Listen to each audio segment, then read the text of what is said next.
नमस्कार, आर्या न्यूज देख रहे हैं आप और मैं आपके साथ अलका सिंह। बुलेटिन की शुरुआत करते हैं। पूर्वोत्तर के 3 चुनावी राज्यों मेघालय, त्रिपुरा, नागालैंड में हुए विधानसभा चुनाव की मतगणना आज सुबह 8 बजे से शुरू हो चुकी है। त्रिपुरा में एक चरण में 16 फरवरी को मतदान संपन्न हुए थे, जबकि मेघालय और नागालैंड में 27 फरवरी को वोट पड़े थे। तीनों ही राज्यों में विधानसभा सीटों की संख्या 60 है। इसके अलावा महाराष्ट्र की कस्बा पेठा और चिंचवाड़ा विधानसभा सीट, तमिलनाडु की इरोद पूर्व सीट, पश्चिम बंगाल की सागर दीघी और झारखंड की रामगढ़ सीट पर हुए उपचुनाव के परिणाम भी आज ही आएंगे।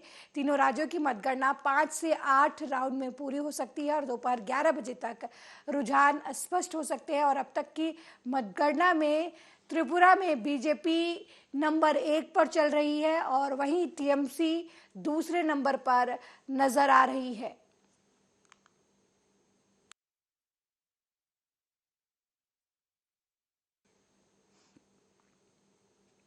संजय राउत के एक बयान से कल विधानसभा में जमकर हंगामा हुआ। इस पर कई विधायकों ने कड़ी आपत्ति जताई है। संजय राउत के ही बयान पर अजीत पवार की भी प्रतिक्रिया आई है।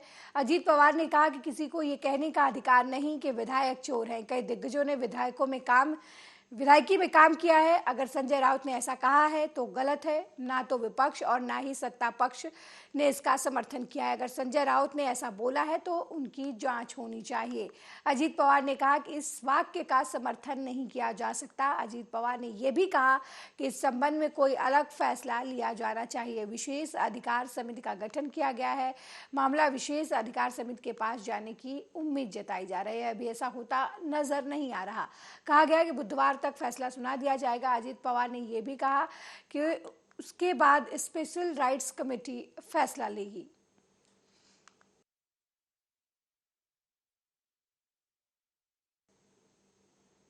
साल 2023 के अंत में मध्य प्रदेश विधानसभा चुनाव होने हैं। चुनाव में महिला का वोट बैंक प्रतिशत 50% का है। इसी को ध्यान में रखते हुए शिवराज सरकार ने बजट से महिला वोट बैंक को लुभाने के लिए स्वरोजगार और दूसरे लाभकारी योजनाओं को बजट में जोड़ा है। बता दें कि वित्त मंत्री जगदीश देवड़ा ने सदन में बजट पेश किया और ये बजट शिवराज के इस कार्यकाल का आखिरी बजट है। इस बजट में महिलाओं को आत्मनिर्भर बनाने और नारी सशक्तिकरण की बात कही गई है। के लिए भी 26,087 करोड़ रुपए का प्रावधान किया गया है। पिछड़ा वर्ग के लिए, घुमंतु विमुक्त अर्धघुमंतु समुदाय के लिए बजट में विशेष रूप से प्रावधान किया गया है। शिक्षा पर 38,375 करोड़ रुपए, जो पिछले साल से 5,532 करोड़ रुपया अधिक है। और 2 विशेष चीजें, सीएम राइज स्कूल के लिए भी प्रावधान, ताकि उच्च गुणवत्ता वाली शिक्षा हम अपने विद्यार्थियों को दे सकें। और पीएम श्री योजना के अंतर्गत पीएम साहब जो पीएम श्री स्कूल बनाने वाले, उसमें स्टेट का शेयर भी हमने दिया है। उसके लिए भी 277 करोड़ रुपए का प्रावधान किया है। इससे शिक्षा की गुणवत्ता सुधरेगी। मित्रों, हमारे खिलाड़ी खेल के मैदान में बहुत बेहतर। अगली खबर यूपी के गाजियाबाद से है, जहां साहिबाबाद से लूट की घटना सामने आई है। खबर मिलते ही साहिबाबाद पुलिस एक्शन मोड में आई और सीसीटीवी की मदद से 80 फुटा रोड के पास दिल्ली सीमापुर बॉर्डर शालीमार गार्डन साहिबाबाद से 2 अभियुक्त वसीम और इमरान को 85,000 नगद रुपए और तमंचे के साथ गिरफ्तार कर लिया। बता दें, इन चोरों पर ऑफिस से आते समय एक व्यक्ति से 5 लाख रुपए की लूट का आरोप है। क्षेत्र में एक स्क्रैप व्यापारी के साथ लूट की घटना हुई थी, जिसमें उनकी गाड़ी को रोककर 4 लोगों ने उनके साथ तमंचा दिखा के लूट की थी और उनका पैसों से भरा बैग ले गए थे, जिसमें कि करीबन 5 लाख रुपए थे। उसमें तत्काली टीमों का गठन कर दिया गया था। ट्रांसिडेंट जोन की SWAT टीम को भी लगाया गया था। तो उसमें फाइनली हमने 2 लोग गिरफ्तार कर लिए हैं, जिनके नाम है वसीम और इमरान। इन्होंने पूछताछ पर बताया कि एक अशफाक नामक व्यक्ति है, दिल्ली का ही रहने वाला है, उसी का पूरा प्लान था। इन लोगों ने 2 दिन रेकी करी थी। 11 तारीख की घटना है। ये 9 और 10 तारीख को भी रेकी करने आए थे उस एरिया में। एक स्कूटी का इस्तेमाल किया था रेकी में, जो कि स्कूटी हमने वसीम से बरामद करी है और तमंचा भी वसीम के साथ बरामद हुआ है। इन्होंने बताया कि इन 5 लाख में से 80-80 हज़ार रुपये इन दोनों के उसमें आए थे बंटवारे में। उनमें से 45,000 वहीं रायबरेली में तेज रफ्तार दूध के टैंकर ने कार सवार को जोरदार टक्कर मार दी, जिससे कार में फंसे चालक की दर्दनाक मौत हो गई। वहीं स्थानीय लोगों ने पुलिस को इसकी सूचना दी। हालांकि मौके पर पहुंची पुलिस ने टैंकर समेत क्षतिग्रस्त हुए वाहनों को कब्जे में ले लिया और जांच पड़ताल में जुट गई है।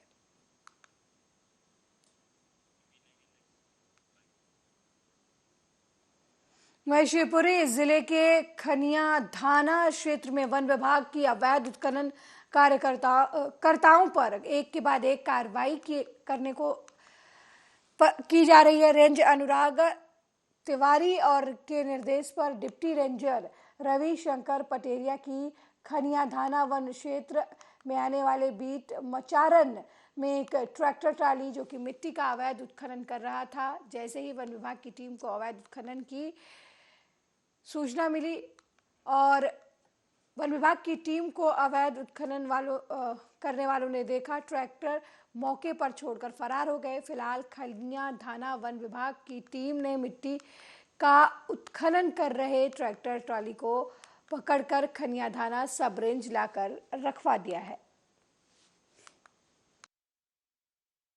वन परिक्षेत्र अधिकारी महोदय पिछोर श्री अनुराग तिवारी के निर्देशन में हम खनिया थाना सब रेंज के सभी स्टाफ गश्ती पे थे।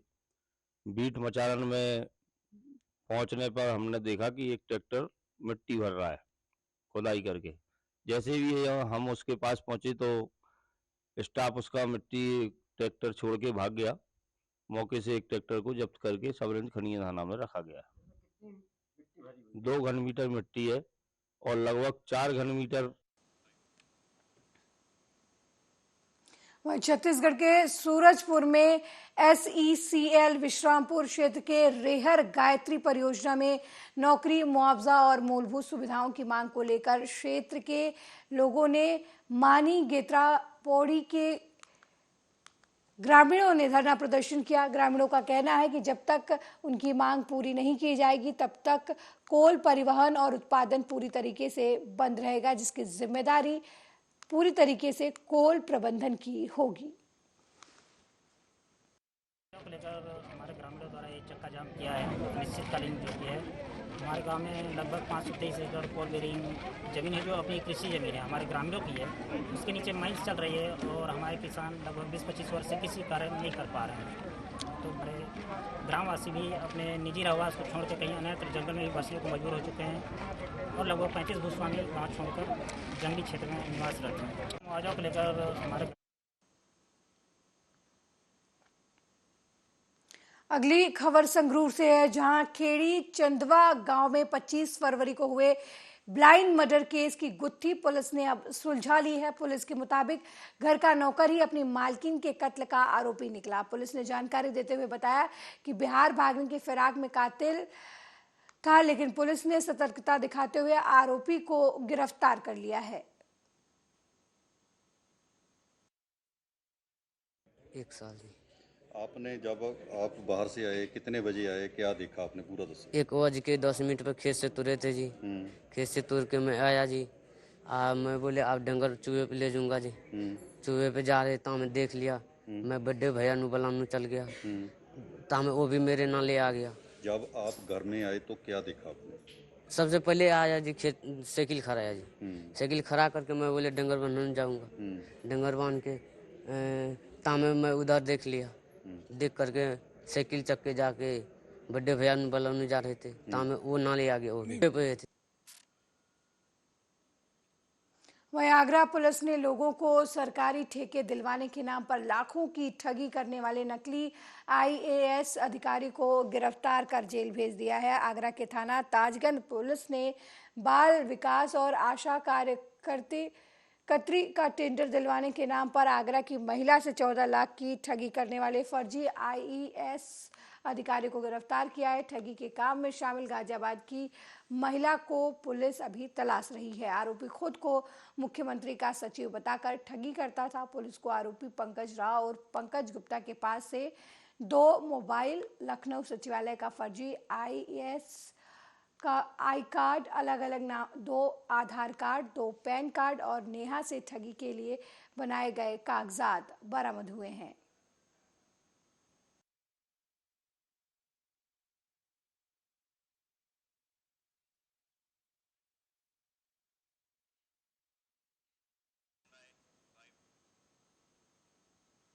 खबर गोरखपुर से है, जहां होलिका दहन के कार्यक्रम शोभा यात्रा रूट का अधिकारियों ने जायजा लिया। गोरखपुर में होलिका दहन के दिन नरसिंह भगवान शोभा यात्रा 1927 से पांडे हाता से निकाली जाती है, जिसकी सुरक्षा के दृष्टिकोण से जिला प्रशासन के आला अधिकारियों ने कार्यक्रम स्थल का निरीक्षण किया। मुख्यमंत्री जी के होलिका दहन है, उसके बाद में दो बार यहाँ पे आना होगा। उनके आगमन को देखकर सारी रूफटॉप की स्टडी एवं उसके दौरान जितना भी भ्रमण वगैरह का जो कार्यक्रम है उसकी सुरक्षा के मद्देनज़र रखते हुए ये आज का रूट मार्च एक तरीके से किया गया है। सारी व्यवस्थाओं को देखा गया है और इसी के आधार पर बाकी की जितने भी पुलिस का डिप्लॉयमेंट फोर्स वगैरह पैटर्न वगैरह स्टडी किया जा रहा है, इसी के मद्देनजर भ्रमण किया गया है। माननीय मुख्यमंत्री जी के होलिका दहन है, उसके बाद में दो बार यहाँ पे आना होगा। उनके आगमन को देखकर सारी रूफटॉप की स्टडी एवं उसके दौरान जितना भी भ्रमण वगैरह का जो कार्यक्रम है उसकी सुरक्षा के मद्देनज़र रखते हुए ये आज का रूट मार्च एक तरीके से किया। देखिए 1927 से यहाँ परंपरागत रूप से शोभा यात्रा होलिका दहन के दिन निकाला जाता है, जो कि इस बार 6 मार्च दिन सोमवार को पांड्याता चौक से निकाला जाएगा। उसी के संदर्भ में अधिकारियों ने सुरक्षा जायजा लिया है और कैमरे का भी सीसीटीवी जो फुटेज लगे हुए हैं कैमरे, उनका भी जायजा लिया है। रोड का भी जहाँ से जिस मार्ग के शोभा यात्रा जाएगी, शोभा यात्रा पांड्याता से चल करके घंटाघर, मदरसा चौक, लाल डिग्गी।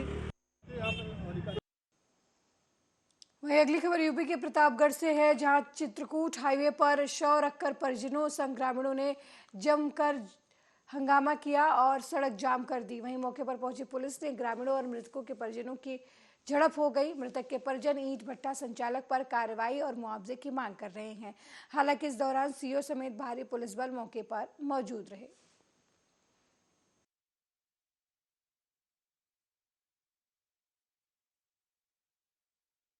एक भट्टे पर एक वहाँ पर कर्मचारी हैं, उनकी मृत्यु हुई थी, जिसके संबंध में विधिवत पंचायतनामा भर के पोस्टमार्टम कराया गया। आज परिवारों का आरोप था कि वहाँ भट्टे पर जो उनके मालिक और उनके बेटे हैं, उनके द्वारा इसके साथ में इसकी हत्या की गई है, उनका ये आरोप था।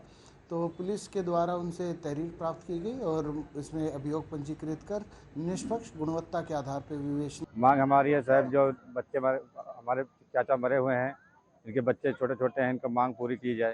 क्या मांग? 10 लाख की मांग है इनकी, पूरी की जाए, जो हैंड टू हैंड हो। सांसद जी के द्वारा क्या आश्वासन मिला? आश्वासन मिला है साहब, उनको बोले कि 5 लाख देंगे, एक आवास देंगे, आश्वासन दे के चले गए हैं। कितने बच्चे हैं? इनके 4 बच्चे हैं। 5 हैं। और कोई सहायता किसी ने दिया आपको? कोई सहायता नहीं दिया साहब। मांग हमारी है साहब, जो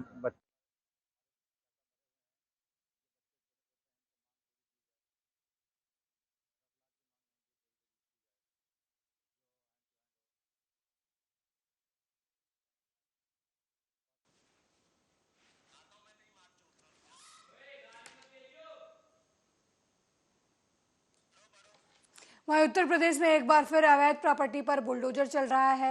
इलाहाबाद की चकिया में अवैध प्रॉपर्टी पर पीडीए की कार्रवाई की गई है। इसे उमेश पाल हत्याकांड में पुलिस का बड़ा एक्शन माना जा रहा है। जफर खालिद अहमद की अवैध संपत्ति पर पीडीए का बुलडोजर चला है। जफर बाहुबली अतीक अहमद का बेहद करीबी माना जाता है। अतीक का पूरा परिवार जफर के घर पर ही रहता था। बताया जा रहा है कि इस मकान का नक्शा पास नहीं है। इस अवैध निर्माण को पीडीए की तरफ से पहले ही नोटिस दिया गया था और आज अवैध बने मकान के निर्माण के ध्वस्तीकरण की कार्रवाई की जा रही है।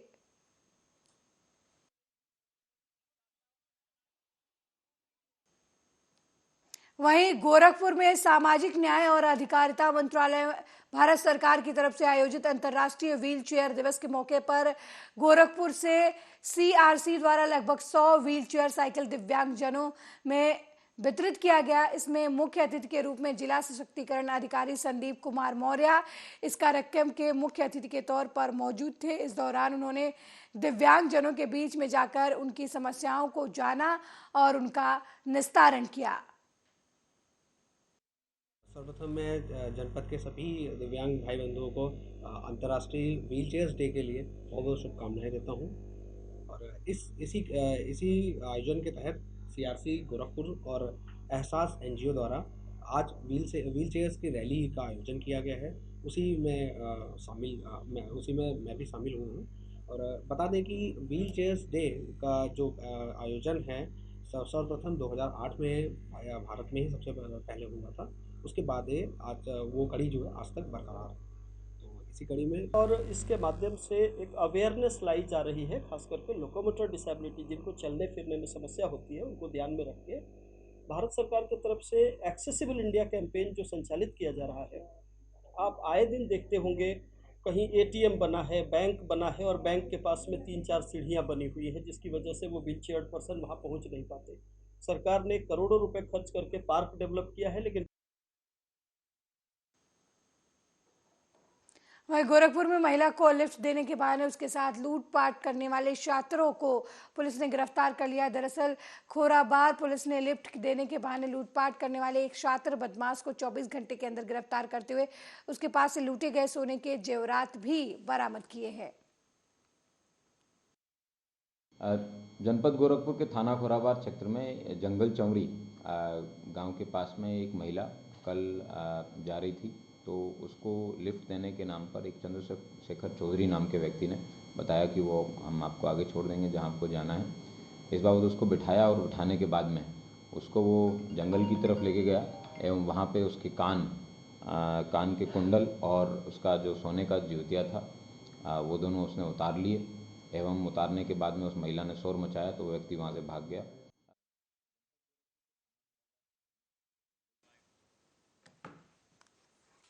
वहीं सोनभद्र में तेज रफ्तार हाईवे ने मजदूर को टक्कर मार दी जिससे मजदूर गंभीर रूप से घायल हो गया। हालांकि स्थानीय लोगों की मदद से मजदूर को चौपन सीएचसी पहुंचाया गया, जहां प्राथमिक इलाज के बाद डॉक्टर ने उसे जिला अस्पताल रेफर कर दिया।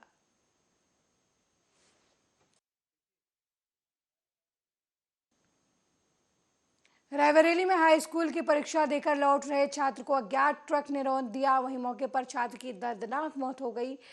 ये पूरा मामला सलोन थाना क्षेत्र के केशवपुर गांव के पास का बताया जा रहा है।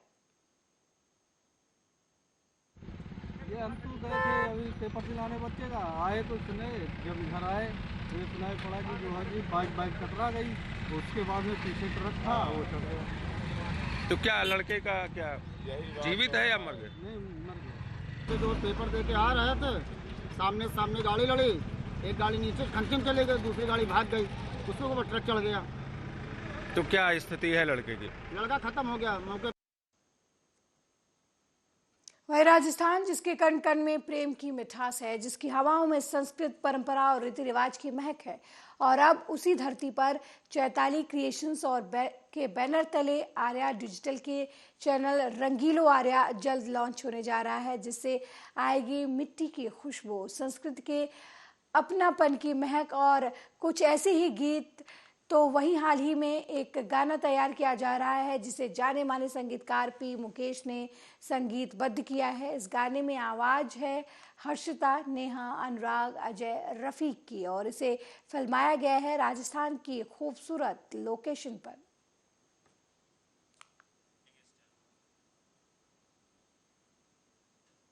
अगली खबर बुलंदशहर से है। बुलंदशहर में तेज रफ्तार बस ने बाइक सवारों को रोक दिया, जिससे मौके पर एक की मौत हो गई, वहीं एक घायल बताया जा रहा है। हालांकि मौके पर पहुंची पुलिस ने घायल को अस्पताल में भर्ती कराया और शव को कब्जे में लेकर पोस्टमार्टम के लिए भेज दिया।